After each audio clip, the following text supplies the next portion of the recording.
La hache de Blackwood. Trois amis Thomas, Lucas et Jade décidèrent de partir en week-end dans une cabane isolée au cœur de la forêt de Blackwood. L'endroit était réputé pour ses légendes sinistres, mais aucun d'eux ne croyait aux histoires de fantômes.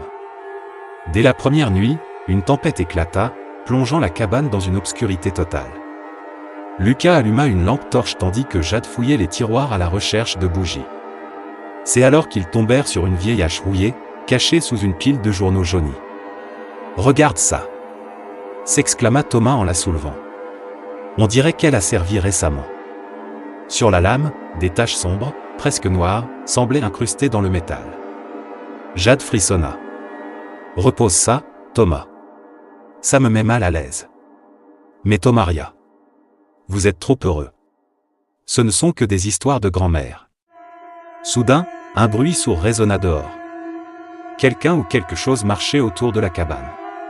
« C'était quoi, ça ?» chuchota Lucas, le visage blême. Ils éteignirent la lampe torche et retinrent leur souffle.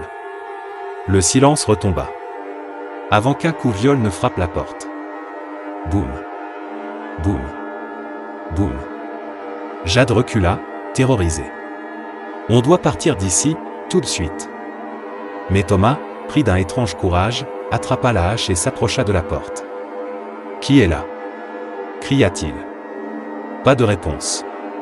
Seulement un souffle rauque, juste derrière le bois. La porte explosa sous un coup brutal. Une silhouette massive, vêtue d'un manteau déchiré, se dressa dans l'encadrement. Son visage était caché sous une cagoule de tissu sale, et dans sa main, une hache encore plus grande que celle de Thomas.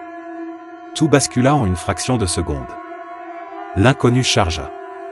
Thomas leva sa hache, mais il fut projeté en arrière d'un seul coup de pied. Jade hurla et courut vers la sortie tandis que Lucas saisit un couteau sur la table et tenta de se défendre. Un cri déchirant retentit. Lucas s'effondra, du sang coulant sur le plancher. Thomas, blessé, tenta de ramper vers la sortie. Mais la hache s'abattit. Jade courait à travers la forêt, son souffle court, les branches griffant son visage. Derrière elle, des pas lourds résonnaient.